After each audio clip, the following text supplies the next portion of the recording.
Welcome back. I am Vivek Bindra, motivation speaker, leadership consultant और business coach. धन्यवाद देना चाहता हूं आप सबको हमारे लीडरशिप फनल के प्रोग्राम को इतना सफल बनाने के लिए और अपने जीवन को सफल बनाने के लिए। आप सैकड़ों की संख्या में हर महीने अलग अलग बैचेस के अंदर लीडरशिप फनल में आते हैं, अपने बिजनेस को बड़ा करते हैं। कई जगह पे मुझसे नीचे कमेंट बॉक्स में और लीडरशिप फनल में पार्टिसिपेंट्स ने पूछा कि कंज्यूमर नीड को समझने का कोई तरीके पे अगर एक वीडियो बना दें तो सबका बड़ा फायदा हो जाएगा आम जनता का। तो मैं आपको आज 8 क्विक आइडियाज देने वाला हूं जिनसे आप अगर छोटे व्यापारी भी हैं तो अपनी कस्टमर की नीड को कैसे समझ सकें, कैसे पहचान सकें। इनोवेशन करने के लिए आपको स्टीव जॉब्स होने की आवश्यकता नहीं। इनोवेशन अप्रोचेबल है, इजी है, डुएबल है, फीजेबल है।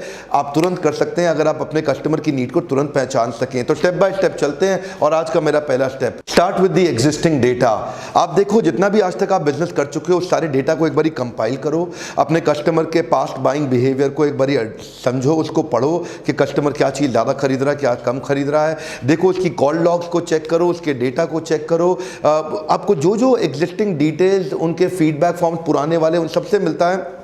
नया डेटा खरीदने का जरूरत नहीं है। एप्पल अपने रिटेल स्टोर्स पे ऐसा करता है कि जो भी लोग उसके मोबाइल खरीदने आते हैं तो उनके डेटा को वापस निकालता है, उसको एनालाइज करता है, उसको स्टडी करता है कि वहाँ पे कस्टमर कैसा बिहेव कर रहा है। तो ये एग्जिस्टिंग डेटा से कर सकते हैं। आइकिया जैसी और भी कई कंपनीज हैं जो चैटबॉट्स का इस्तेमाल करती हैं। आपको पता है, अगर नहीं पता तो सर्च करिए चैटबॉट के विषय में। एक आर्टिफिशियल इंटेलिजेंस बेस्ड सॉफ्टवेयर होता है जिसमें आप मेरे साथ चैटिंग करें तो मेरे नाम का एक चैटबॉट होगा जो कि ऑटोमेटिकली आपको रिस्पॉन्ड करेगा और आपको ऐसा लगेगा कि जैसे मैं ही आपको रिस्पॉन्ड कर रहा हूं। आपको पता भी नहीं चलेगा, लेकिन वो एक कंप्यूटर ही रिस्पॉन्ड कर रहा होगा और वहां से भी डेटा कलेक्शन होता है जिसको आप स्टडी कर सकते हो। सेकंड पॉइंट है interview the internal stakeholders. ये इंटरनल स्टेक होल्डर्स कौन है? आप क्या करिए, सबसे पहले जो जो कस्टमर के साथ इंटरेक्ट करता है आपकी टीम में से उनको बिठा लीजिए और उनसे पूछिए कि कस्टमर क्या सिग्नल दे रहा है। देखिए, कस्टमर की नीड्स आपको आइडेंटिफाई करनी है तो अपनी सेल्स की टीम को बुलाइए, सर्विस की टीम को बुलाइए, डिलीवरी की टीम को बुलाइए, जो भी कस्टमर के साथ इंटरेक्ट करता है उन सबको बुलाइए, उन सबको इकट्ठा बिठाइए, बैठिए, उनसे पूछिए कि कस्टमर ने वहां क्या सिग्नल दिए। जो एग्जिस्टिंग स्टेक होल्डर्स हैं, अंदर के लोग हैं, उनको कहीं ना कहीं एक्सट्रीम सेटिस्फैक्शन और एक्सट्रीम डिससैटिस्फैक्शन के सिग्नल्स मिले होंगे जहां से आपको कस्टमर नीड का काफी आइडिया लग जाएगा। तीसरा quick point, identify the pains and gaps in the customers buying process. Customer आया, जब माल खरीदता है ना, उसको खरीदते वक्त वो 10-15 मिनट के अंदर जो उसका बाइंग प्रोसेस है उसके अंदर ढूंढिए कोई गैप्स हैं क्या। मान लीजिए आपका एक पंजाबी रेस्टोरेंट है, वहां बढ़िया पंजाबी लोग खाना खाने आते हैं, तो उधर एक पंजाबी आदमी आता है, उसको बड़ी भूख लगी हुई है, वो कहता है जी बढ़िया नॉर्थ इंडियन खाना खिलाओ कुछ, आज तो मजा आ जाए। तो आपको बोलता है ऐसा करो जी, 100 शाही पनीर दे दो, एक दाल मखनी दे दो, एक मिक्स वेजिटेबल भी दे दो और थोड़ा सा कुछ डेजर्ट करा दो, लच्छा पराठा और बटर नान लगा दो, साथ में सैलड वैलड लगा करके दो, कुछ बढ़िया से खाएंगे। अच्छा, बहुत बढ़िया खाना तो उसको मिल जाएगा, कोई दिक्कत नहीं है, पर थोड़ा सा एक इशू है। इशू ये है कि उसको अकेले के खाने के लिए अब सारे कंप्लीट पोर्शंस खरीदने पड़ेंगे, complete portion of dal makhani, shahi paneer, mix vegetable, तो वो उसको कॉस्ट भी ज़्यादा पड़ गया और खाने की वेस्टेज भी होगी। तो जैसे ही आपने देखा कि यहाँ पे उसके बाइंग प्रोसेस के अंदर एक गैप क्या आ रहा है, उसकी कॉस्ट बढ़ रही है और खाने का वेस्टेज हो रहा है, तो आपने क्या किया, आपने उसके लिए एक अच्छी थाली बना दी जिसके अंदर थोड़ा ही दाल मखनी, थोड़ा ही शाही पनीर, एक स्मॉल राइट पोर्शन जो एक आदमी के लिए काफ़ी रहता है, और वो सब बना के उसको 275 में दे दिया। अब उसकी कॉस्ट बहुत सारी बच गई, उसको सब चीज़ों का टेस्ट भी पूरा हो गया और वो क्या बोला, वाह जी वाह, इसी रेस्टोरेंट में दोबारा आऊँगा। चौथा पॉइंट है scanning all interaction touch points. Scanning all interaction touch point का मतलब क्या है? एक कस्टमर जो आपका कस्टमर नहीं बना है अभी, वो कस्टमर जो आपका कस्टमर बनने वाला था, अभी से वो आपसे कैसे इंटरैक्ट कर रहा है, किधर किधर इंटरैक्ट कर रहा है, और इस इंटरैक्शन के बाद वो सारे प्रोसेस को स्कैन करो। कब कब कहाँ पे उसके टच पॉइंट्स है आपके साथ इंटरैक्शन के, डायरेक्ट या इनडायरेक्ट, सबको स्कैन करो और लॉयल कस्टमर बनने तक कितने टच पॉइंट्स हो सकते हैं सबको स्कैन कर लो, सबको लिखो, उस पूरी जर्नी को लिखो, उस पूरी जर्नी को मैप आउट करो स्टेप बाय स्टेप। देखिए, मारुति को ना 16 बार 16 साल तक लगातार बेस्ट कस्टमर सर्विस का अवार्ड मिला है दुनिया के अंदर। उसने Guinness book of world record कायम कर लिया।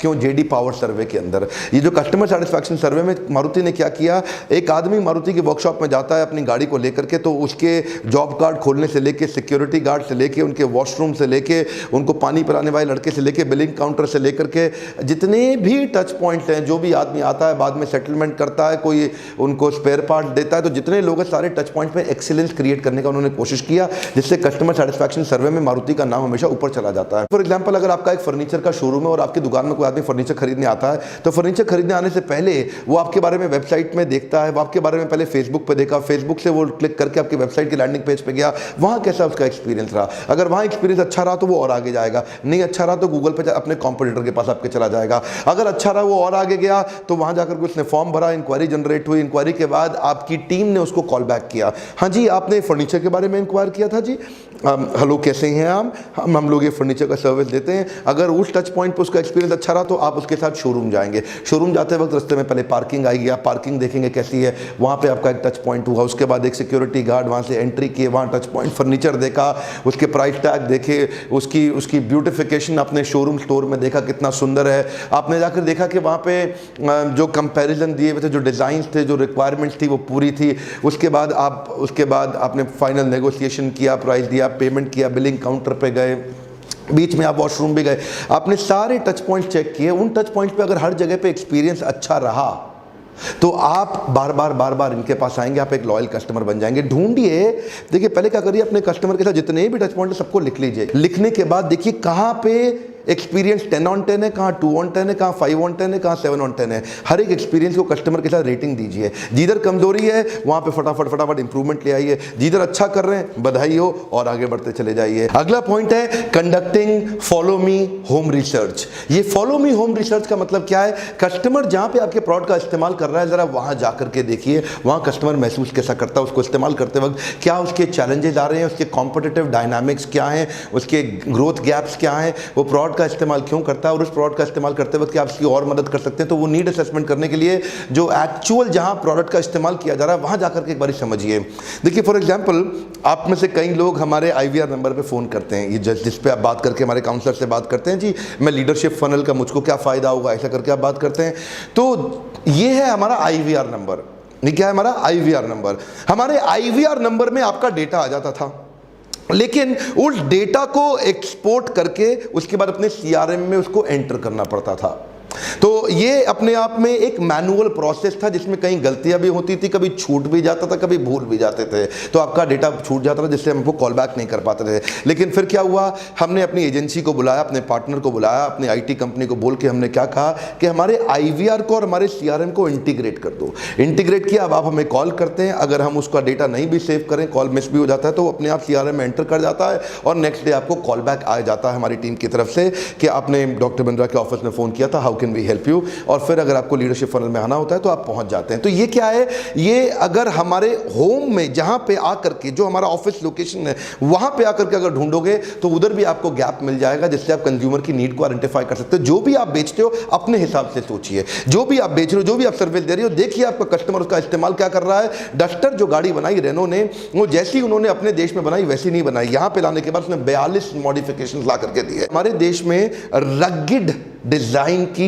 SUV बेस्ड गाड़ी लोग बड़ी पसंद करते हैं, उनको स्पेस थोड़ा ज़्यादा चाहिए क्योंकि यहाँ पे स्टोरेज करने की इंडियंस की बड़ी आदत होती है, जी सब कुछ भर लो, सब कुछ भर लो, सब कुछ भर लो। मोबाइल चार्ज सबको करना है, फ़ोन पे बात बहुत ज़्यादा करते हैं, डेटा यहाँ बड़ा सस्ता हो गया है तो उनको पता चला कि क्या क्या रिक्वायरमेंट्स आ रही है। मेरा छठा पॉइंट है focus group interviews of customer. ये focus group interviews of customer क्या है कि जो आपके एग्जिस्टिंग कस्टमर है उनके पास जाइए और उनके पास जाके उनसे इंटरव्यूज करिए, उनको बिठाइए, उनसे पूछिए, उनको अपने पास बुला लीजिए। 15, 20, 25, 30 जो आपके आइडियल कस्टमर्स हैं उनसे काफ़ी सारे क्वेश्चन करिए कि उनको प्रोडक्ट में क्या इंप्रूवमेंट चाहिए, क्या चेंजेस चाहिए। हो सकता है वो जो चेंजेस आपको ना बता पाएं ठीक से, हो सकता है वो आर्टिकुलेट ना कर पाएं अपने आप को, अब वो समझा ना पाएं बात को, तो आप वाई एनालिसिस करिए। वाई एनालिसिस का मतलब है अलग अलग प्रकार से ऐसा क्यों होता है, ऐसा क्यों लगता है आपको, इसका क्या कारण लगता है, उनसे अलग अलग प्रकार के क्वेश्चन करिए। बहुत सारे तरह तरह से क्वेश्चन करते जाइए, वो हिंट देते जाएंगे, अल्टीमेटली आपको कुछ ना कुछ सोल्यूशन निकलेंगे। ब्रिटानिया ग्रुप ने रिसेंटली अपने कुछ रेगुलर कस्टमर्स को बुलाया और वो सोच रहे थे एक प्रोडक्ट को लॉन्च करने के विषय में। उन्होंने देखा इंडिया में मिठाई के अंदर काजू कतली ओए होए बहुत जानदार लगती है, काजू की बर्फी सबको पसंद आती है। इन्होंने क्या सोचा, यार बिस्किट के अंदर अगर काजू की बर्फी, काजू कतली डाल दें तो यार लोगों को मजा ही आ जाएगा, वो तो कहेंगे यार क्या बिस्किट के अंदर काजू की बर्फी। तो इन्होंने उनको टेस्ट कराने की कोशिश करी, थोड़ा एज एन एक्सपेरिमेंट, लोगों ने तुरंत रिजेक्ट कर दिया, बोलो मत करो नहीं चलेगा, मत करो नहीं चलेगा। इससे क्या हुआ, इस फोकस ग्रुप डिस्कशन के जरिए इनको कस्टमर के सिग्नल्स मिल गए, इन्होंने बड़ा गलती करने से पहले ही बच गए। और सातवां पॉइंट, एनालाइज योर कॉम्पिटिशन। देखिए कॉम्पिटिशन को एनालाइज करने के लिए बेसिक सा स्वॉट एनालिसिस, हो सकता है आपने एमबीए में पढ़ा हो, अगर हो सकता है पढ़ने के बाद भी समझ में ना आया तो उसके ऊपर पूरा एक वीडियो किसी दिन मन करता है जरूर बना दूंगा। स्वॉट एनालिसिस क्या होता है, इसमें दो पार्ट होते हैं, एक होता है स्ट्रेंथ वीकनेस और दूसरा होता है opportunity threat, SWOT। Strength weakness internal है, यानी कि जो आपकी अपनी कंपनी की स्ट्रेंथ और आपकी अपनी कंपनी की वीकनेस, और अपॉर्चुनिटी थ्रेट एक्सटर्नल है, यानी कि जो आपका कॉम्पिटिटर है वो क्या चीज छोड़ गया जहां पे आपकी अपॉर्चुनिटी है, और आपके कॉम्पिटिटर ने क्या चीज पकड़ ली है जहां पे आपको थ्रेट आने वाला है, वो आकर के आपका पूरा मार्केट शेयर खाने वाला है। देखिए आपका कॉम्पिटिटर को एनालाइज करिए, वो किस एरिया में आपसे आगे निकलने की तैयारी कर रहा है, कहां से मार्केट शेयर बड़ा कर रहा है, उसकी कौन सी प्रोडक्ट लाइन चल गई है जो आपने छोड़ दी है। देखिए उसकी जो प्रोडक्ट लाइन चल गई है जरूर उसमें कहीं ना कहीं कस्टमर की नीड छुपी हुई थी जो आप मिस कर गए, उसने पकड़ ली। कंपटीशन को भी हमेशा नजर रखिए, देखिए क्या कर रहा है आपका कंपटीटर, उस पर नजर छोड़ना नहीं, वहां से भी आपको काफी आइडिया लगेगा। और 8वां पॉइंट बड़े कमाल का, ये क्या है, diary study and feedback form. Feedback form एक ट्रेडिशनल तरीका है चेक करने का, लेकिन इस ट्रेडिशनल तरीके को, इस कन्वेंशनल तरीके को नॉन कन्वेंशनल तरीके में कैसे आप कन्वर्ट करेंगे, इससे आप नेट प्रमोटर स्कोर निकाल सकते हैं। ये नेट प्रमोटर स्कोर के विषय में डिटेल में जानना चाहते हैं, टाइप करिए net promoter score bye Vivek Bindra. मेरा इसके ऊपर एक वीडियो भी है जहां पे आप कस्टमर सेटिस्फैक्शन सर्वे को समझ सकते हैं। आपको फीडबैक फॉर्म से और डायरी से उसको अलाउ करिए अपने कस्टमर को आपके बारे में लिखने के लिए, उसको कहां फ्रस्ट्रेशन आ रहा है, कहां एक्साइटमेंट आ रहा है, कहां अप्रिसिएशन आ रहा है, कहां पे वो दुखी है, कहां पे बड़ा खुश है, और वहां से सिग्नल्स दीजिए उससे। फीडबैक फॉर्म के अंदर ऑन स्केल ऑफ 1 to 10 हर जगह पे चेक करिए, अगर वो आपको 9 या 10 रेटिंग दे रहा है वो आपका प्रमोटर बनने वाला है, देश भर में दुनिया भर में जाकर के आपकी बहुत तारीफ करेगा, आपको प्रमोट करेगा। अगर वो आपको रेटिंग दे रहा है 1 2 3 4 5 6 तक रेटिंग दे रहा है 10 में से, इसका मतलब वो आपके खिलाफ है, आपसे बहुत दुखी, आपकी सर्विस से बहुत परेशान है, जहां जाएगा आपके खिलाफत करेगा, आपके बारे में अगेंस्ट बोलेगा, आपके कंपटीशन के पास जाएगा, आपके बाकी कस्टमर्स को आपसे दूर कर देगा। अगर वो आपको 10 में से 7 या 8 रेटिंग दे रहा है वो बड़ा न्यूट्रल टाइप कस्टमर है। ये फीडबैक फॉर्म और डायरी स्टडी, यानी कि डायरी मुझसे लिखवाइए वो कैसा महसूस किया, सारे एक्सपीरियंसेस लिखवाइए, इससे बहुत आइडिया लग जाएगा आपको।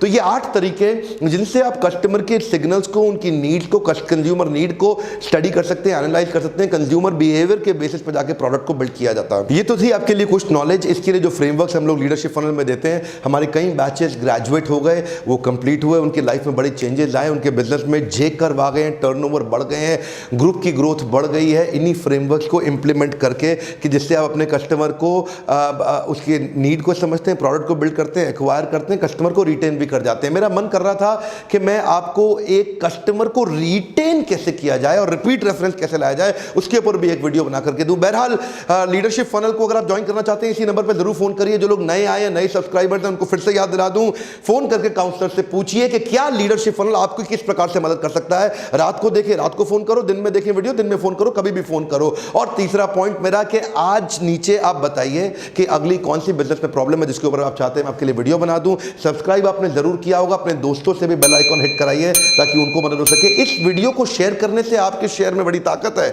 इस वीडियो को शेयर करने से कई लोगों की मदद हो सकती है, उनको शेयर करिए, उन तक पहुंचाइए। अगर आप जानते हैं किसी ऐसे व्यक्ति का जिसका बिजनेस है, उस तक ये वीडियो पहुंचाइए, हो सकता है इन आइडियाज़ को समझ के उसके बिजनेस में एक जे कर्व आ जाए। और अगर लाइक नहीं किया ज़रूर लाइक करिए। हमारे साथ जुड़े रहने के लिए, हर बार वापस आके वीडियोस को देखने के लिए प्रेम पूर्वक दिल से कहता हूं बहुत बहुत धन्यवाद।